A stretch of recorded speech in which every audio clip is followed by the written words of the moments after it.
علی حق پہ تھے اور میرے مولا علی کے مقابلے میں آنے والے خطا پر تھے. وہ بے خطا نہیں تھے، وہ خطا پہ تھے. بتائیے یہ الفاظ، یہ انداز اہل سنت کی کتب میں کہاں ہے مشاجرات صحابہ کے بارے میں عقیدہ اہل سنت سمجھانے کا؟ پھر آپ اعلیٰ حضرت پہ تہمت لگا رہے ہیں کہ ہم نے اعلیٰ حضرت کے الفاظ میں عقیدہ سمجھایا. یہ میں آپ کو اعلیٰ حضرت کے میں الفاظ آپ کو پڑھ کے سناتا ہوں. اس رسالہ مبارک کا نام ہے اعتقاد الحباب فی الجمیل والمصطفیٰ والآل والاصحاب. اس کے اندر اعلیٰ حضرت کے آپ الفاظ سنیں کیا ہیں. اعلیٰ فرماتے ہیں، یعنی صحابہ کی بات کرتے ہو، کہتے ہیں ان سب کو بالاجمال ہم پرلے درجے کا بر اور متقی سمجھتے ہیں اور تفاصیل احوال پر نظر حرام جانتے ہیں. تفاصیل احوال پر نظر حرام جانتے ہیں. نو ڈیمانڈ معاویہ کا نعرہ نہیں لگاتے. یہ اعلیٰ یہ کہہ رہے ہیں جو فعل کسی کا اگر ایسا منقول ہوا جو نظر قاصر میں ان کی شیان سے قدرے گرا ہوا ٹھہرے، اسے محمل حسن پر اتارتے ہیں. آپ تو کہہ رہے تھے کہ صحابہ معصوم نہیں ہیں، یا اہل سنت معصوم سمجھتے ہیں، ان سے گناہ ہوئے، پھر آپ گناہ گننے لگ گئے، پھر کہتے ہیں کہ ان کی ایسی بات بیان کریں تو وہ گستاخی ہو جاتی ہے. جناب ایک بڑی عجیب بات ہے کہ صحابہ کرام کے حوالے سے مثلا اگر ایک سید زادہ یا کوئی بھی ہے وہ روایات میں مشہور چیزیں بیان کرتے ہیں، آپ اس کو گستاخ. آج تو یہ معاملہ بڑا عجیب ہو گیا. ایک آدمی کوئی روایت بیان کرتا ہے، کہتا ہے جی فلاں کتاب میں یہ بات کرے، وہ صحابہ کا گستاخ ہو گیا. او بھائی اگر میں روایت بیان کرنے کی وجہ سے گستاخ ہوں تو بخاری گستاخ کیوں نہیں ہے جس نے وہ روایت لکھی ہے؟ امام نسائی ہے جن محدثین نے وہ روایت لکھی ہے، پھر وہ گستاخ کیوں نہیں ہے؟ گستاخی تب ہوتی ہے کہ جب آپ وہ لفظ بول کر غلط کمنٹس کرتے ہیں، وہ صحابی کو ڈیگریڈ کریں، آپ صحابی کے لیے معاذ اللہ برے بھلے لفظ کہیں. یہ تو ہی اگر آپ نفس مسئلہ بیان کرنے کے لیے روایت بیان کر رہے ہیں اس میں کوئی حرج نہیں ہے. اور پھر اگلی بات یہ ہمارے یہاں ایک بڑا عجیب و غریب معیار بن گیا ہے. یہ عملاً ہم کہتے ہیں کہ شیعوں کا عقیدہ ہے جی کہ امام معصوم ہوتے ہیں. ویسے ہم کیا کہتے ہیں؟ شیعوں کا عقیدہ ہے امام معصوم ہے. عملاً سنی بھی معصوم مانتے ہیں صحابہ کو. وجہ یہ کہ اگر کوئی نکی جی کا لوگ اللہ صحابی ایسی بات کر سکتے ہیں، کیڑا تو استدلال ہے بھائی صحابی کیوں نہیں کر سکتا؟ کیا حضور کے زمانے میں کئی لوگ جو صحابی کی لسٹ میں تھے، حضور کے ساتھی تھے، ساتھ چلتے پھرتے اٹھتے بیٹھتے تھے، کیا وہ مرتد نہیں ہو گئے؟ خود کاتب وحی تھا ایک جو کتابت وحی کرتا تھا، وہ مرتد ہو گیا. پھر کئی صحابہ پہ حدیں نہیں لگائی حضور نے. شراب نوشی پہ، دیگر جتنے بھی قابل گرفت امور تھے، ہاتھ نہیں کاٹے گئے. وہ جس عورت فاطمہ کا ہاتھ کاٹا گیا قبیلے کی، وہ کون تھی؟ بولو نا، صحابیہ ہی تو تھی. تو اس لیے صحابہ سے کوئی بھی ایسا کام ہو سکتا ہے جو گناہ والا ہو. آپ کا انداز اعلیٰ حضرت کا لہجہ، آپ کا تیور یہ ایک جیسا ہے.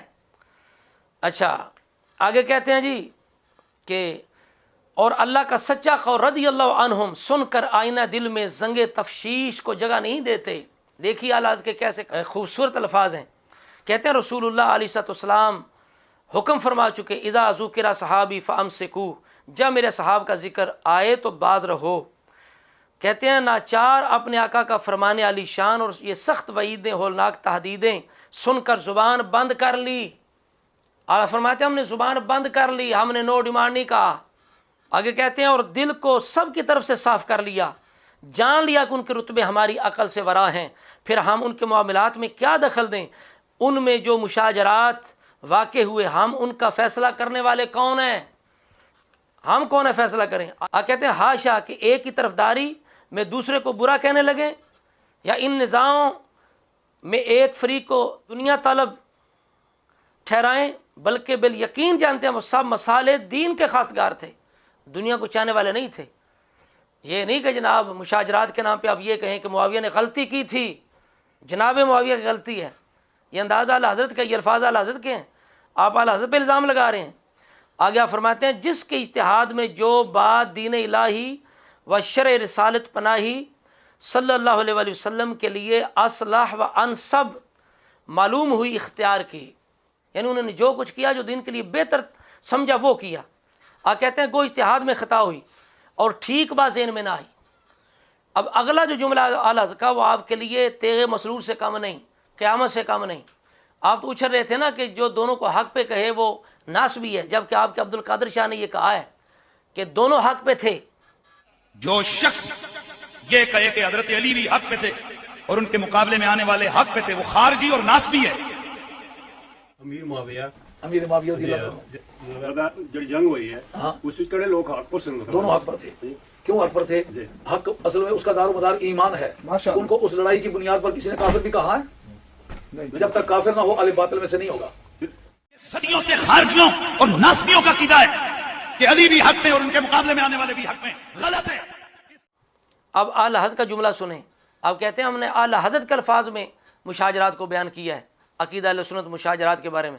اعلیٰ فرماتے ہیں لیکن وہ سب حق پہ ہیں، وہ سب حق پہ ہیں. گو اجتہاد میں خطا ہوئی لیکن سب حق پہ ہیں. اجتہاد باطل نہیں ہوتا، حق ہی ہوتا ہے. اجتہاد میں خطا بھی حق ہوتی ہے، باطل نہیں ہوتی. تو پھر یہ کہنا جی ناسبیوں کا طریقہ ہے. ہاں کوئی یہ کہے کہ تلی خطا پر تھے، یا ہم یہ نہیں کہتے کون جناب خطا پہ تھا، تو وہ ناسبیت ہے. لیکن اس معنی میں دونوں کو حق پہ سمجھنا کہ باطل پہ کوئی نہیں، یہ سنیت ہے. سمجھ آ رہی بات کی؟ کہتے ہیں ان کا حال بے عین ہی ایسا ہے. کبھی آپ نے اعلیٰ کے یہ الفاظ استعمال کیے ہیں، یہ بھی پڑھ کے سنایا کبھی کہ اعلیٰ کن الفاظ اور کس انداز میں یہ ان کے مشاجرات کے بارے میں اہل سنت کا عقیدہ بیان کر رہے ہیں. کہتے ہیں ان کا حال بیان ایسا ہے جیسا فروع مذہب میں ابو حنیفہ شافعی کے اختلاف، نہ ہرگز ان منازعات کے سبب ایک دوسرے کو گمراہ فاسق جاننا، نہ ان کا دشمن ہو جانا، کہ نہ کوئی فاسق ہے نہ کوئی دشمن ہے. بس جس طرح شافعی اور ابو حنیفہ کا اختلاف ہے تو حضرت معاویہ حضرت علی کا اختلاف، طلحہ زبیر معاش صدیقہ کا اختلاف ایسے ہی تھا. یہ نہیں کہ ممبر پہ بیٹھ کے کہیں وہ خطا پر تھے، بے خطا نہیں تھے. معاویہ نے غلطی کی، یہ ان کی غلطی تھی.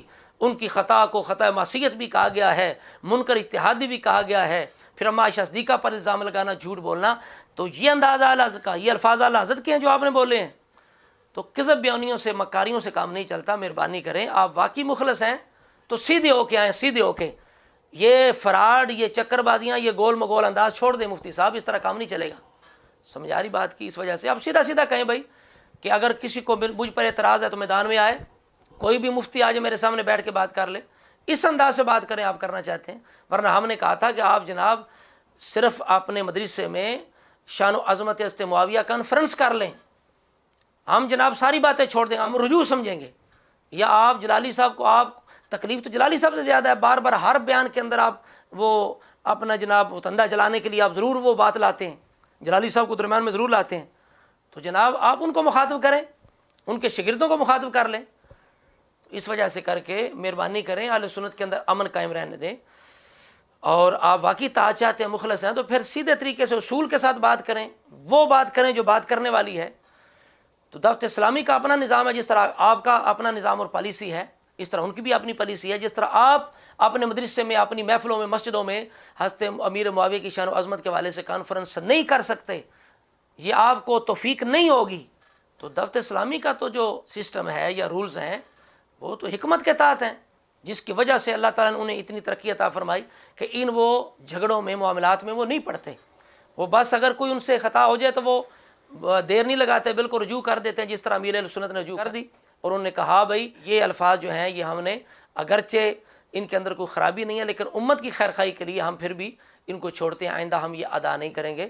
ان کا تو انداز یہ ہے، صاف ستھرا شفاف ان کا معاملات ہیں. رہا یہ کہ میں نے یہ نعرہ لگایا تھا بے گناہ بے خطا، تو اس میں میری مراد یہ تھی کہ خطا معصیت سے سیدنا امیر معاویہ رضی اللہ تعالیٰ عنہ محفوظ ہے. خطا اجتہادی اس سے مراد نہیں تھی، لیکن بعض لوگوں کو اس میں غلط فہمی ہو گئی. تو اس نے خیر خواہ امت کے جذبے کے تحت یہ نیت میں نے کی ہوئی ہے کہ انشاءاللہ آئندہ یہ نعرہ میں نہیں لگاؤں گا، اگرچہ اس نعرے میں شرعی گرفت نہیں ہے. الحمدللہ. دعا اللہ رب العزت ہمیں ہر طرح کی گمراہی سے بچائے، فتنوں سے نجات عطا فرمائے. السلام علیکم.